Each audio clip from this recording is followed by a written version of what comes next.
Okay, so it seems like we are live. So I wanted to get the this comic book review out because it's a number one, and I know the official launch of the channel was on Easter Monday, but this is a number one, and I'm pretty hyped about this so far. So I really wanted to get this out, and I know there's already a lot of reviews up, so I'm coming pretty late on this, but we'll see how this goes. Alrighty, so let's see here. X-Men Gold, and then also you have Batman 20. Let's start with Batman 20 because Batman 20 is pretty interesting, and that's a close to the whole Bane, the new Bane thing that they're doing. Let's see. The art on it is pretty dope. I really like the art on it, and they really set up Bane as being. They give Bane a bid for being Batman's greatest villain in this whole series, especially in the in this comic book is initially.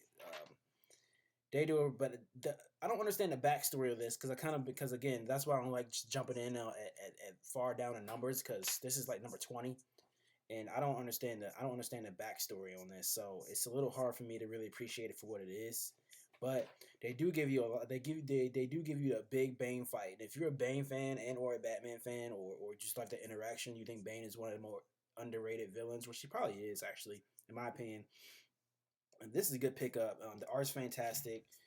I just don't understand the narrative going on in this so far because again I don't understand what's happening before because I jumped in too late. But it's a really good read, and again you can get a lot out of the visuals just as much as you get out of the narrative, which I'm probably losing some things on that. So Bane Bane sets himself up to be pretty badass villain, and I guess he's called Bane for a reason. So he really gives Batman the screws for a while here. So it's pretty interesting, and we'll see how far this Batman 20 go. I know I said in the preview selection episode that Batman 20 and 20 Batman 23 and 24 looks pretty interesting.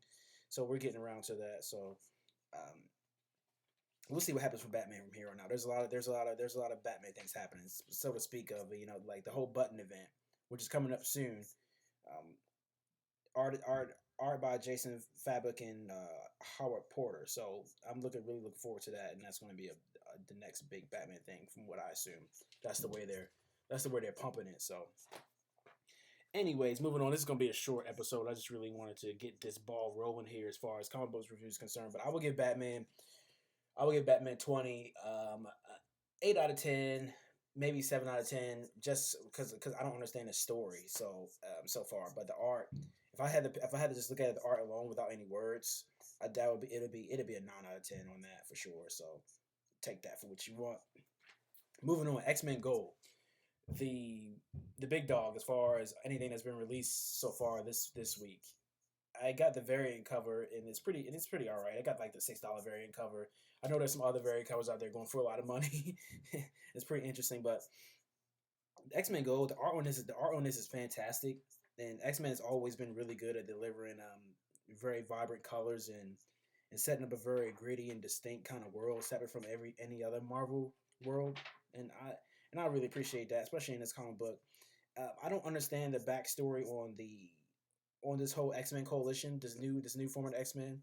They have Nightwing,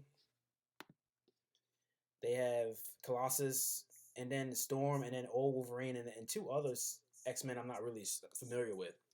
So I'm not exactly sure what her power set is. So that's something I have to Google. Her name is Kitty Pride or something like that. Kitty something, and I guess she can do some kind of detail dematerialization or something like that. I don't know.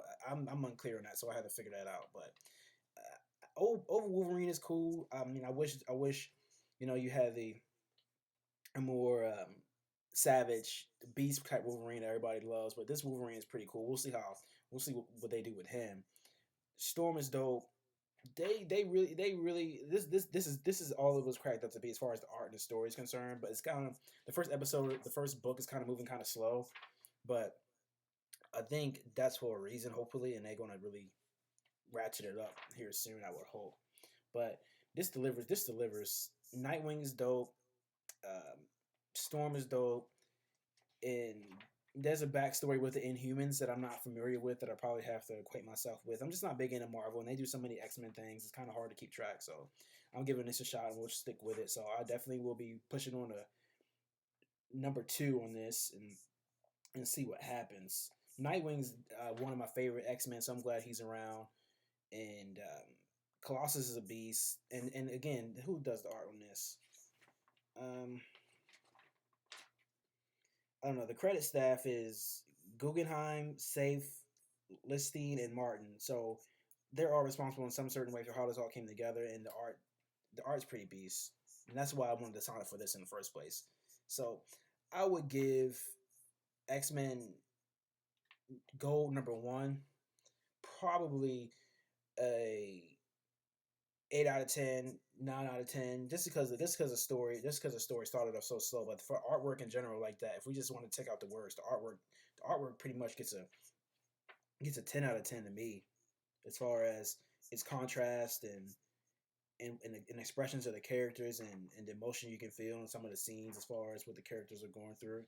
It's pretty dope as far as that concerned. And the actual narrative, I would give the actual narrative probably like an 8 out of 10, maybe a 7 out of 10. It's because it's how slow it is, and you really don't get the backstory on characters' powers and stuff like that. And I guess that's something you're already supposed to know coming in, unfortunately. So I'm a ding him for that though. Still, other than that, it's a pretty good read. I'm pretty excited about what this might have to offer from here on out. They give you some back history here though. Also, the road to X-Men Gold, and there's some things here that may help that I'll have to check out. It's kind of like you have little blips on different eras of X-Men and how everything led up to where it is right now. So pretty interesting. So X-Men Blue next week though. I didn't sign up for X-Men Blue, but I'll pick it up and I'll see whether or not I should hop on here and make any kind of review on that or not. X-Men Blue is just like a different cloth to me. So, but all in all, pretty good stuff. Not nothing major this week. Just those two, and we're going to keep it pushing. So I said my rosary today. Try yours. Some days are harder than others. I'm struggling with things that I thought I was done struggling with, so it's kind of frustrating, But what other option do I have, So might as well just keep going and let it and see what happens. I can't really give up. So, anyways, we are going to close it on that. See you next Wednesday. Maybe not, but definitely see you Monday for Vegeta. Got some good stuff. Hopefully, ready to unveil for the channel. So we'll just see what happens. We'll just see what happens from here on out. So. Anyways, take care of yourselves. Pick up X-Men Gold. Give it a shot for sure. Batman 20 might be too late, but if you are in the vein, you should be able to get the back issues on that as well. So, but we'll see what happens with Batman 21 moving forward. So, anyways, take care of yourselves, and then we will see you when we see you. Alrighty, definitely Easter Monday, and then maybe earlier than that. So I've been back and forth on that, and I'm sorry, but anyways, take care of yourselves. Thank you so much.